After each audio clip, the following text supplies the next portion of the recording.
twisting through 7 suns of gold, and the gypsy was insisting that his story. Hello everybody, welcome back to the Soberful podcast. As you can see, if you are watching the video, because we are now doing this with video as well, I am here with the very lovely Mandy Manners and Kate Baily. Welcome, ladies. Hello. Thanks for having us. And I'll do the thing that we did before. I'll say your name when I ask you the question. Otherwise, we won't know who's going to speak. So Kate and Mandy, who I've finally met in person, are as delightful in person as they are online. We met this year, blimey, in Miami at the She Recovers event. How did you find that? How was that, Mandy, for you? Yeah, I mean, it's crazy that was this year because it seems like so much has happened since then. But I know, right? Yeah, it was amazing. And I really enjoyed the conference that they had before, which was for professionals, which was kind of all around trauma and addiction, which I found really interesting, and the kind of diversity and inclusion aspect. And then, lovely to see old friends, new friends, hang out at the pool. Yeah, amazing. And do some dancing. We were all on the dance floor, weren't we? I think we were some of the last ones standing.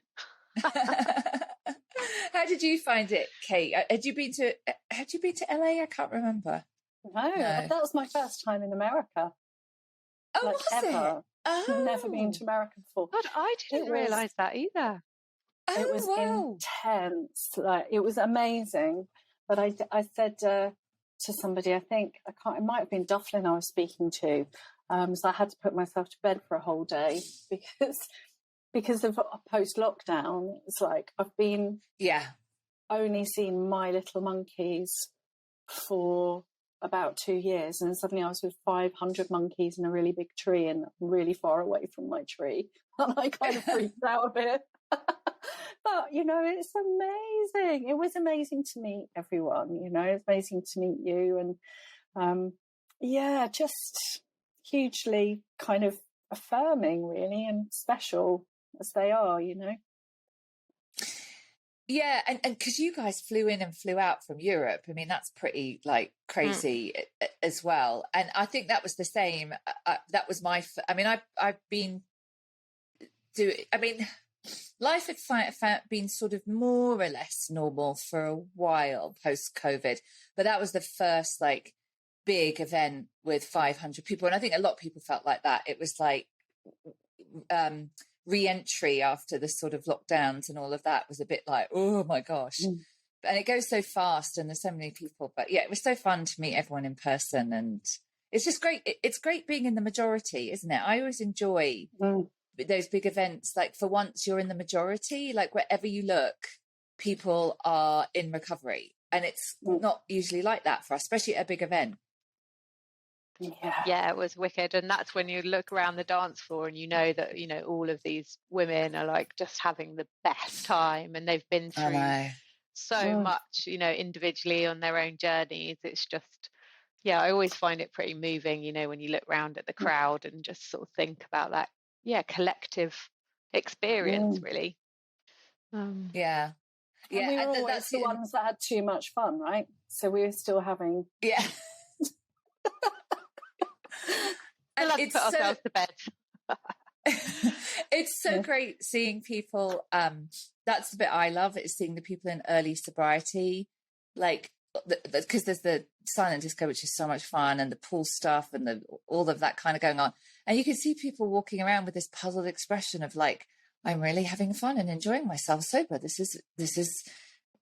Their brains are you can see the circuitry kind of redoing itself, because it's not, we just think that it's so boring and glum and all that kind of stuff. So anyway, you are here to talk about your wonderful new book, Love Your Sober Year, which when I was in Brighton in the summer, I was doing a book signing there with Club Sober. Kate and I met and we had a lovely little drink and chat. And she bought me a copy of the book, didn't give it to me. I'm still waiting for my copy in big anticipation. But I was just saying, it's one of those books that I've done this before, because I'm sure you ladies like me, I love a bookshop. I could spend a couple of hours quite happy in a bookshop, just wandering around. And one of the things about books is how it feels and how it looks. I've bought many a book just because I've been like, oh, the cover and the way it feels. And this book is like that. It's just it would cover and everything. And I'll put some pictures up, which don't quite do it justice, I think, because it just feels really lovely. Are you happy with the design, Kate? I really love it. I absolutely love it. And I was sort of, when I really clapped my hands when I opened that first copy. And it just, the way I describe it is, it just feels, it's both practical, but it feels precious. And that feels to me very much in line with how I feel about my sobriety. I always felt like it was something precious and to be nurtured and looked after. And yeah, and I love the fact that our publishers have really kind of got that, like they understand that sort of, that need to sort of celebrate and make it beautiful. Because I think, like you said, going back to the sort of, when we're in the majority and we realise this isn't boring, but there is a kind of cultural narrative of this being kind of this miserable, kind of onerous journey, and to actually, celebrate and make things feel precious for us, I think is a beautiful step. So I couldn't be happier. Brilliant. Mandy, now give me the gist of the book around your sober year. Where did this come from? What was the little seed that it started with? Yeah, well, we went on quite a few tangents with this book, but because I think we had this thing about transitions, and I think both of us recognised that the big transition into motherhood was when our drinking kind of escalated and became problematic. And then as kind of we get older and the conversations around perimenopause and menopause started to happen, we were thinking about transition periods and cycles. So that was kind of one element. And then we've been thinking about how much we don't respect rest and how much we need to respect rest in our journeys. So then there was this idea around the cycle of, energy and then rest. And then Kate, who has a huge love for kind of everything seasonal, everything, ritualistic, came upon this idea of, well, why don't we frame it around the seasons? Why don't we use those kind of natural wisdoms of rest, restore, grow again, action, bloom, die down, which is what we need to do, right? And we can see that in our own recovery journey. There's these moments where we're like, we've done it, and then everything's kind of wonderful. Then it's like, wow, that's really stressful, and now we need to go back into the sort of cave a little bit, and then we can come out a bit stronger. So it's that kind of resilience, essentially, that we understood as professionals around stress management, that just fit the model of the seasons, and looking at what spring energy looks like, what summer energy looks like, autumn and then winter, and then just to create something that was manageable, breaking it down into little steps. So each week you have a different theme, and each sort of season you have the same themes, and then each week you have journaling prompts. So it just breaks things down into manageable steps, but each season has themes around what's that energy: spring, summer, autumn, winter.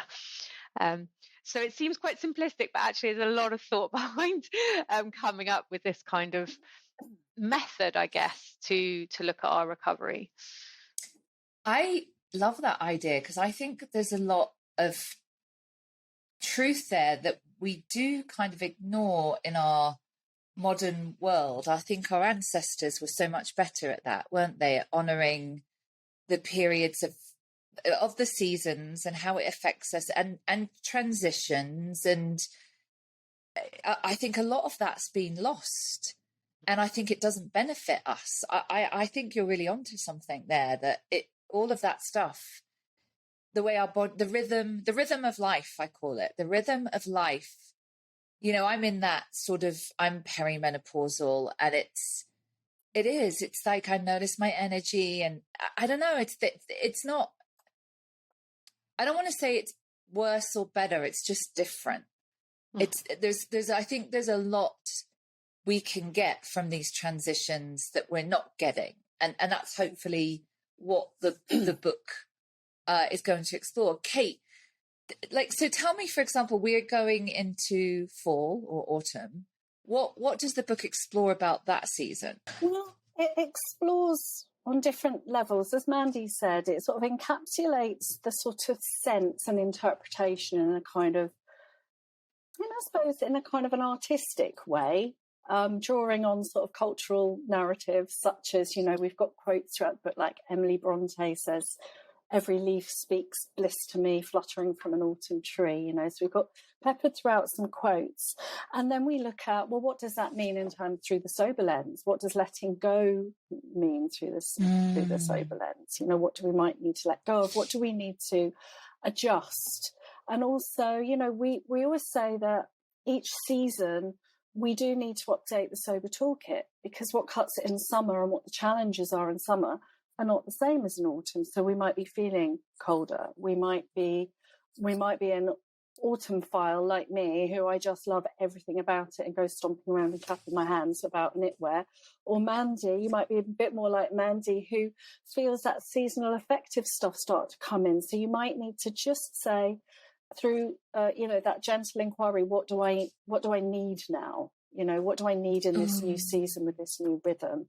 And the idea is that if we are intentional and if we are curious, then we can harness the kind of gifts and the kind of treasures of the season, and we can manage the challenges, our own particular challenges. So again, we look at autumn through the stress management. We look at hygge, getting cozy. We look at, what else do we look at? It's a great time to get creative practices in and to rest and restore slightly after the busyness of summer. Perfect idea to get, if you follow the SMART recovery model, say the VASI, the vital, absorbing, creative interest, we look at various tools, but within that kind of element of slightly slowing down, turning inwards and respecting our energy, really. Getting cozy is literally my favourite thing to do in life. That's because we're Brits. That's the Brits in us, isn't it? Just like everyone else, it's raining. We're like, oh, yippee, cozy. Do you think that's what it is? I do. Yeah, because we have that the light as well. We have such, like, when we go into winter, we just don't have that many hours of daylight. Where I am, it's October when we're recording this. This will go out in November, so it will still be autumn. The weather's still beautiful. It's still about 70 degrees, which I don't know what that is in centigrade, but it's still like you can wear shorts basically. And so you feel like, this is a British thing as well. It's like, we will be outside. We will be outside because the weather is nice. Therefore, the law is we will be outside, which is great because it's beautiful. But I feel I really am ready to nest. I'm really ready to get cozy. Like, I want hot chocolate, blankets on the couch, movie afternoon with yes. Yeah, exactly. But I also can't possibly do that when the weather is still 70 degrees outside and really nice. Like, we have to go to the beach, or we went hiking yesterday. But I know it's coming, and when we have our first snow, I feel like that. I'm like, fabulous. We get to be cozy all weekend. Yeah, it's really funny. So, Mandy, then it goes into winter. Tell me about that.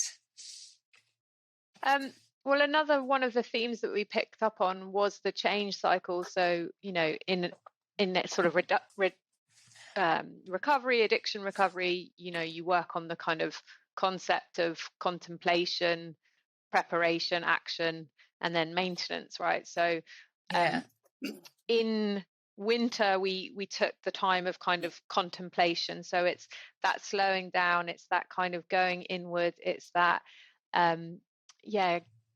getting even more cozy, but really just letting things lie and die down. So, what can what do you need to just put a line under, and so you can move forward?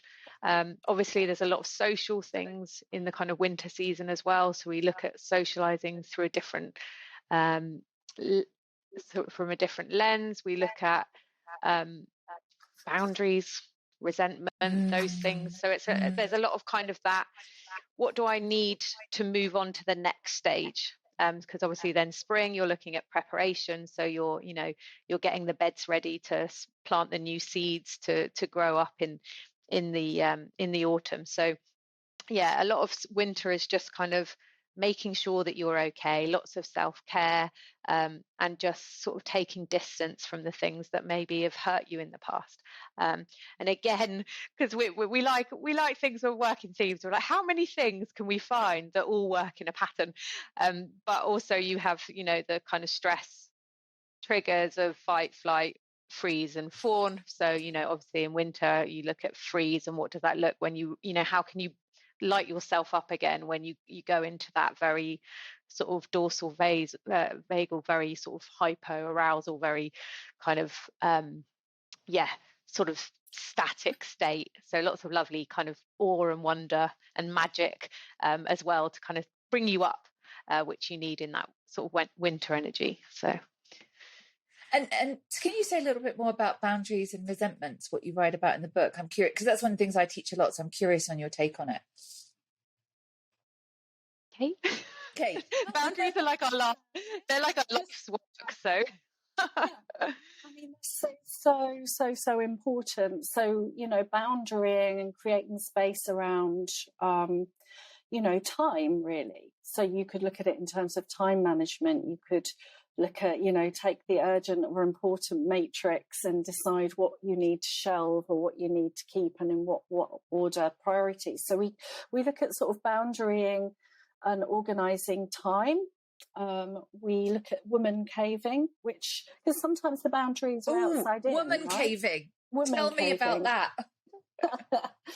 Well, it's the encouraging people, if they possibly can, to carve out space for themselves. Women to, it's like, the old adage that men always have their shed.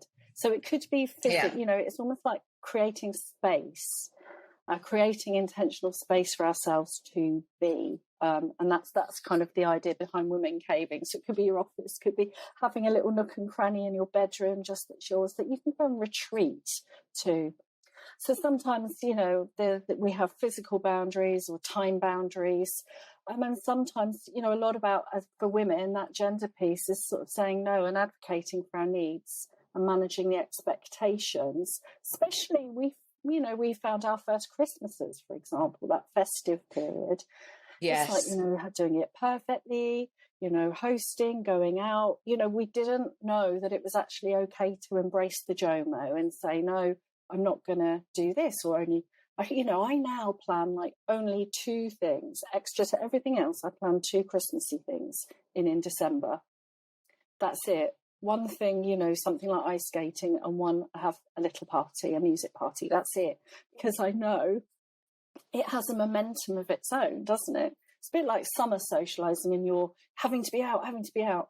This period has a real energy to it. So part of it is really just kind of bringing in that element of balance. So, yeah, that's how we would approach different tools for sort of boundaries to manage that period.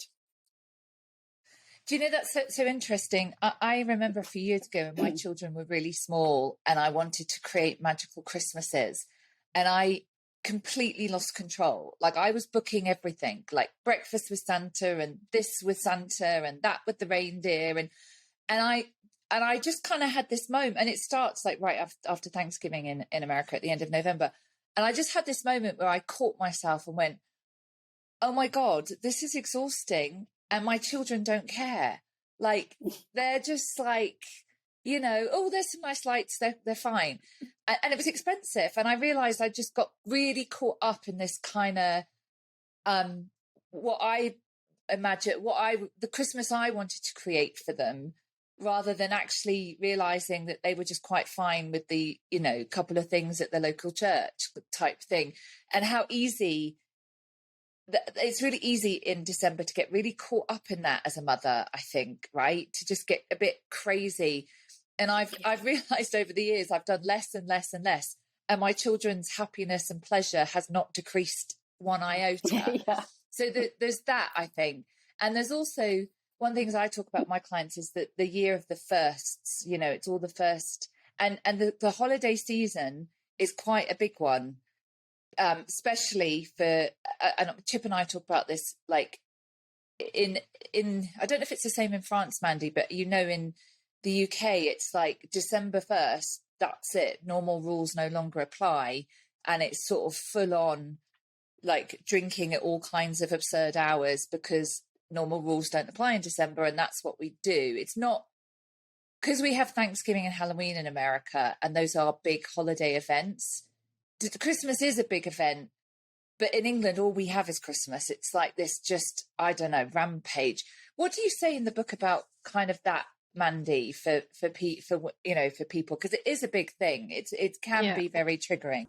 Yeah, well, one thing I think you touched on there is like expectations, isn't it? Yes, and that's what turns to resentments, right? It's like when you put out something with an expectation that you're going to get something back in return, and if that is not met, then you feel let down.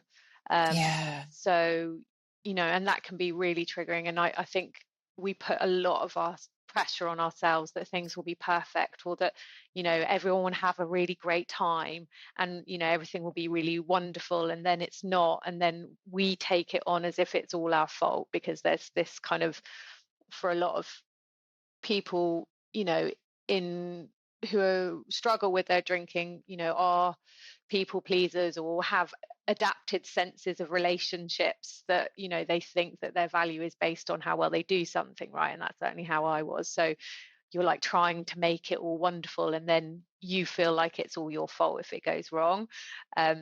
So yeah, managing your expectations, I think. And that's also managing other people's expectations of you. And I think because all of a sudden there's a million things that you're invited to, you know, we get lost in our own value about actually, how do I want to spend my time, and who do I actually want to spend my time with? So I think, as you said, less is more in all of that, right? So it's like, how many of these events do I really, really want to go to? What can I say no to? What can I, you know, call in a white lie at this point and excuse myself from? And, you know, my husband always sort of, because he's very good at giving me boundaries, he's luckily a very bounded person, but he will always say to me, well, Mandy, if you're feeling anxious, it's probably not a good sign. You maybe should like not go to that, you know? So it's like, how does it feel inside? Because I used to drink on my anxiety. So I would go and drink because I wasn't sure of myself or sure on the people around me. So, you know, if I'm going to socialize with people, they're going to be the people that I know intrinsically love me, and I can hang out morning, you know, noon or night, and it's all the same, right? It doesn't have an impact. And then the rest of it, I kind of opt out. So yeah, and family boundaries, I think, are very important around this time, you know. So just look after yourself, put your sobriety as your number one priority, and remember that it's over really quickly, because we build it up so big, and then all of a sudden it's like, oh, it's January 1st, everyone's doing dry January, and you know. So just hold on to the promise you make yourself, I think, through that period. I love what I think Kate said earlier. It's permission to pause, and it sounds that what I think I'm getting from what you're telling me about this book is, and permission to put your needs first and listen to yourself, and all those is really essential things that we don't do because we're living our lives according to what we think other people think about us and want from us. And then we use alcohol because we can't. We're separating. We're separating from ourselves, aren't we? We're trying to. And this is the season to go in and reconnect and manage our energy. I love all of that. And oh my gosh, having to manage our boundaries with our families. Onto winter, because I love that period. And for people, I think there can be this fits winter, that there's that kind of death grief kind of curve there. And it can feel like you'll give it, you know, this kind of an alcohol-free Christmas can feel like you're grieving, I think. So it's almost like reframing. And so one way you can do that is throw the stone a bit further, like Mandy said. It's like it's over, like focus on, you know, what we're going to be doing afterwards. But I also love that kind of almost like we reframe socializing, to just go back to or reframe the Yuletide, you know, because in Britain, in Europe, we have a very rich culture of, you know, it's about huddling, lighting fires, getting cozy, being with loved ones, and we can go smaller and still make it precious, you know, rather than get dazzled by the bright lights of too busy and the consumerism. So another aspect of the book is, you know, we have that, it's slightly, you know, we ritualize things. We ritualize the kind of the solstice transitions, the equinox transitions, as a way of kind of, sort of an inquiry into what might be your new rituals. How might you make this special? So it's not just about coping and getting through and giving up. It's about, how can I make this really beautiful? How can I make this sober life really beautiful for myself? I love that. And it's also interesting because you're right. Europe, we do have Yuletide is a very rich cultural time. And it actually goes back to paganism in this like feasting and festivities. I mean, the Vikings were all for kind of like feasting their way through this season. It wasn't based on Christianity at all. I had a client in Denmark, and Danish culture just sounds really wonderful on many levels. And she was saying the only downside is like the winter and the light. Like it's really, they get less light than we do in England. And in Europe, it's like, I don't know, at the height of winter, it's like light at 8 a.m. and dark at 3 or 3:30. It's quite, and then during that time, it could just be grey over skies. So you don't see the sun. And she says, like, you know, we get up and we have breakfast in the dark, and we always have a really nice light scented candle, and her kids take it in turns to light the candle. And it just makes that a nicer experience. Like we have this lovely candle and it's a thing. And I just thought that was kind of really lovely, that even, you know, in this very kind of dark closing in season, they kind of bring that ritual and light. And I love that. I think that's what you were saying there, Kate. So moving on to spring, which is, I think, I love every season. Every season has its, you know, beauty and joys. But I think after, right, our snuggling and our nesting, there is this, we all do feel like this, like, woo, right, feeling. Tell me about spring, Mandy, in the book. So spring is about goal setting, intention setting. It's about, you know, so what's next for me? So it's looking at, you know, the getting your planning right, looking at what you need, looking at what the triggers are, looking at, you know, how you move forward, and really sort of setting, you know, seeds that you want to grow. And be that, you know, because you might be reading the book and you're just starting off your sobriety journey. So it's really sort of the intentionality around your sobriety, or you might be reading the book further along and it's like, okay, so I'm here now. As Kate said, how do I throw that sort of stone a bit further? What do I really want? What's the intention for me and my growth? So it's all around growth. And kind of, as you say, kind of light and seeing beauty in things. I love spring too, so that's my favorite, that kind of freshness and ability to just see through a new perspective. I love that. Goal setting and intentions come in spring, not January 1st. That feels actually much more appropriate, right, Kate? It just feels kinder, doesn't it?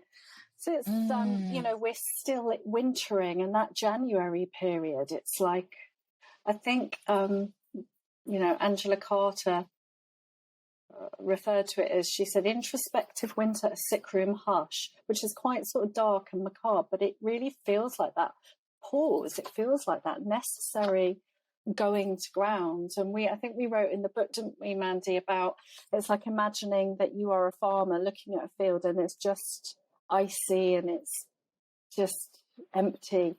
And then you see those first shoots starting to appear, and they do come with the warmth, and they do come with the light, and it's about honouring that. And it just feels kinder. It's not setting ourselves these hard resolutions just when we're still needing to be sort of really sleepy, go really slow, respect our energy levels. It's not the time to be on one and do a 30-day fitness sprint in January. We're just not built for it, you know? Yeah.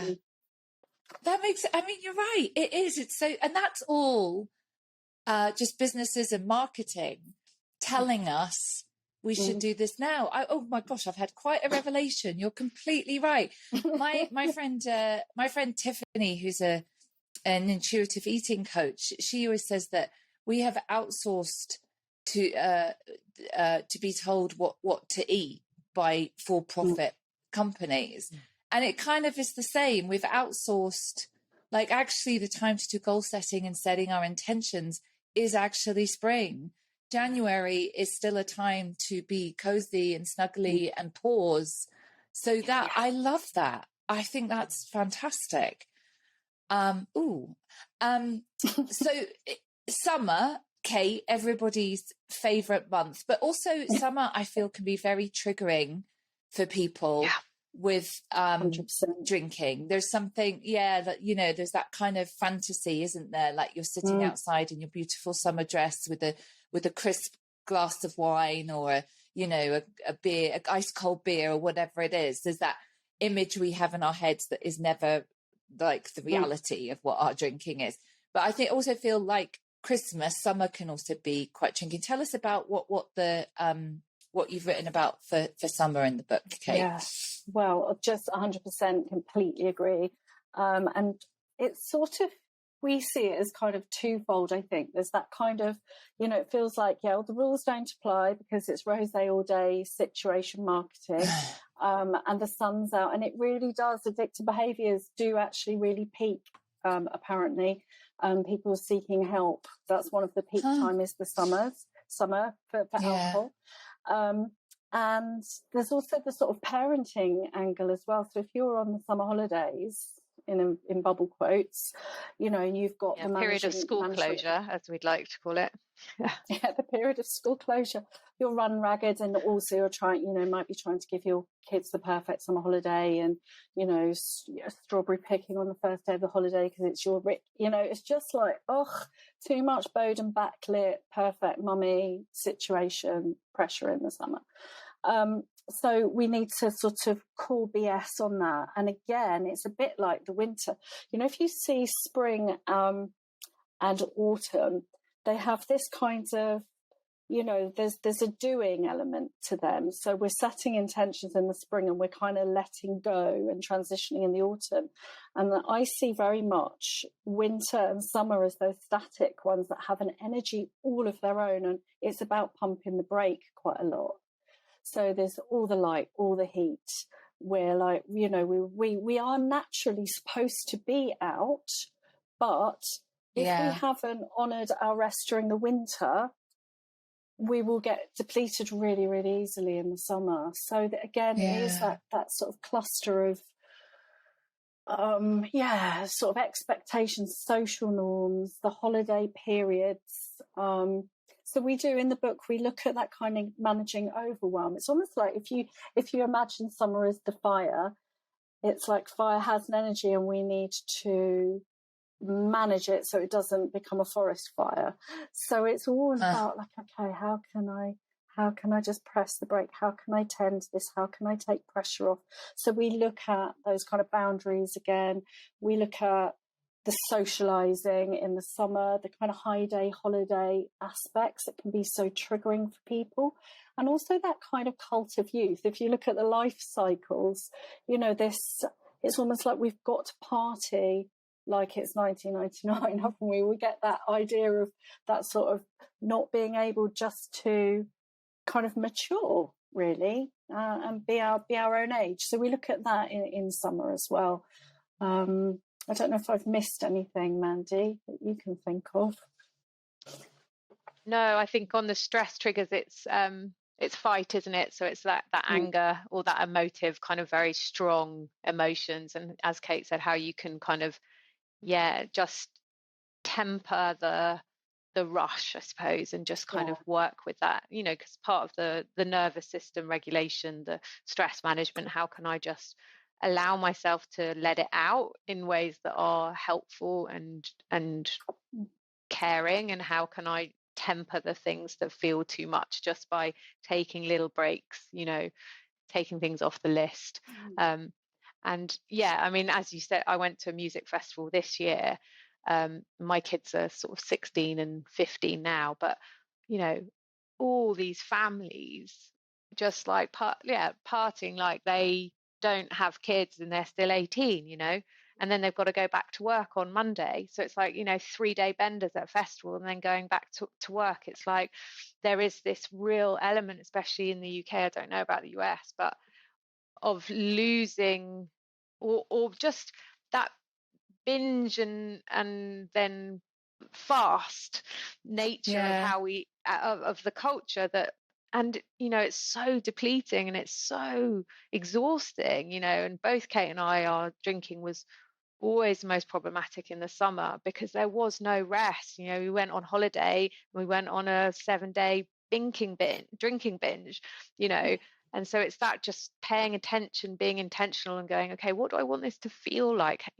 How can it be restorative, essentially, and honor the fact that I'm now in my 40s and I've got 2 kids and a job, and actually I'm kind of done, and that's okay. But what can I do instead? And there's always those two sides of it, not just taking something away, but what can we add in to honor us in a more restorative and sustainable way, I think. That's really interesting, and I feel summer does have that because we have the winter. There's a lot of shoulds, like we should be out, we should be socializing, we should be doing all of that. I had a client who in early sobriety, and one of her things was, she said, there's this big music festival we go to every year, and there's a big crowd of us, and there's just a lot of drinking, and like I don't want to miss out on that. And then I was like, well, tell me about that. Like, tell me about the last time that happened. And what happens basically is she pays a lot of money for a ticket to this music festival where a lot of her favorite bands are, and the tent and all the, equipment. There's a lot of work, camping, blah, blah, blah. And then they get there and they get absolutely wrecked. Most of the time miss the band that they're there, like miss it or catch a bit of it. Loses her friend usually, stumbles around with some strangers, goes to the tent, like has a really poor quality. And I'm like, where's the fun bit? Because I'm really kind of like, this all sounds like really hard work. And you don't even see the like half the bands that you say that you want to see. Why don't you just stay home and do it in the garden rather than spend all this money? And to just because actually what was happening is that it was just, we have all of these excuses just to binge drink, where it's actually not about the festival or the concert or whatever it is. It's actually an excuse to just get shit-faced, excuse my language, right? And it's kind of owning the truth of that. And as we know, all of these events are so much better sober, right? When you go to a festival. Like, I love a summer festival. In England, we do some great summer festivals. I don't know if it's the same in France, but America has them, but they're just a bit, I don't know. In England, there's like every weekend in the summer, there's a festival, and some of them are really fun. Yeah, and I mean, I went to one this year with my kids, and I used to go to Glastonbury every year as a young person, and festivals are a big part of my party persona, and I honestly never thought I'd go to one as a sober person. I just thought it wouldn't be fun or possible, and we had the best time, but but it was exhausting. I will say that, but festivals are so rich. There was so much to do, and because I had no focus other than just being with my kids and like listening to music, we went swimming we went to Latitude, we went swimming in the lake, we had fish and chips, we went to watch some theatre, some comedy, all of the things that I would have liked to have done before, but I just wouldn't. And as you're right, I wouldn't even have seen any bands. I'd just be in the dance tent or like sat somewhere chatting, with my mates, or like passed out. So There's no comparison to how it was. It was just, really, really the best fun. Yeah, I think I always want people to know is if this wasn't fun, if the festival or Christmas or whatever it is wasn't more enjoyable, we would have all been drunk by now. The fact that we're still doing it and we're still going and doing all of this stuff, and so some of it's down to age, but I do look at people when I'm at an event and they're drinking, and I just think, oh God, that looks like a hard work. Oh, I'm really glad I'm not doing that, and I'm really glad I'm not going to feel like you're going to feel the next day. Yeah, 100%. And I think what Mandy said earlier, though. So I was just going to say, I think what Mandy, the key word about it is sustainability and having intentions, reflections. There's a lot of journaling prompts so that we can essentially, they are inquiries, but they're a way of tracking progress, which is so good for, as we know, for motivation and habit change. And it's about being sustainable. And I think we all know there's a definite kind of waking up for a lot of people at the moment about the importance of being sustainable and respecting the natural cycles and respecting ourselves as women, and not, calling BS on that kind of performative thing that we're all knackered, like you say, and we need to sort of design something else for ourselves in order to thrive, essentially. Yeah. I love the idea of this book already. I cannot wait to get my hands on it. It sounds like it's also going to be, it's not a book you just read. It sounds like something you can keep dipping in and out of as and when you feel the need to. And I love those books. I think for the listeners of this show, this would be part of your sobriety practice, is that you would have this and it would be one of the books you could dip in and out of, read a page or two, just really kind of reflect on it. That this is I think there's a big gap for this. I love the idea of it. I can't wait to get my hands on it. Send it to me very soon, please. And it's in the post. and I know so I want you to tell people where they can find you and all of that kind of stuff, but I know Kate is going to be doing a workshop for the Soberful Life community. So if you're a member of Soberful Life, Kate in December is going to be doing a workshop for us, and we're very excited about that. So I'll put that out on social media. So if you're not a member, you can join and come to Kate's workshop, because Kate and Mandy are, for me, I've watched them over the years and we've got to know each other. There's lots of people in this space who talk the talk but don't walk the walk. I'm just going to say that. That's my experience for 22 years. You guys have got it. You really work hard on your own sobriety. You have your own sobriety practice. You remain curious. I know you've done a lot of education and training and work and all of that kind of stuff. So I really just love and respect both of you. I just really think you've got great solid sobriety and you're great teachers. Mandy, where can people find you and all of that kind of stuff if they want to know more? Oh, well, just to say thank you. Appreciate that. And same for you. So, I'm really, really grateful to share this space with you. So I am at Mandy Manners Coach on Instagram. That's the easiest place to find me. Or my website is mandymanners.com. And what about you, Kate? So I'm on lovesober.com, and on Instagram it's lovesober.cic. But the website's probably the best way to get in touch with me. And thank you. And the book Veronica. You're welcome. And the book for American readers will be on Amazon, I guess, is the easiest place to get it. And bookshops as well. I believe it's November 11th, but you can pre-order it if this episode is before that. It will be out, wherever you get. But I would really recommend buying a copy rather than reading it on Kindle. It's just something that's worth just investing that money in to really hold and feel and have. It's supposed to be a gift. I agree 100%. And I read a lot of my books on Kindle. I tend to read fiction on Kindle and non-fiction. I like to have the books I like to highlight and things, but it's one of those, it's a book lover's book is what it is. If you are a book lover, it's a book lover's book. A lot of care and thought has gone into like just how it feels and looks is a big part of it. So I second that. So thank you, ladies. This was amazing as usual. So lovely that we got this done. And please check out Soberful Life. Come along to Kate's workshop. We have lots of different workshops with different people. So we're looking forward to that very much. Let me know what you think of the episode. You can find me on Instagram, Veronica J. Baily, and Soberful, and on Facebook and all that kind of stuff. We'd love to know what you think about the episode and the book. I know Kate and Mandy would love feedback on the book.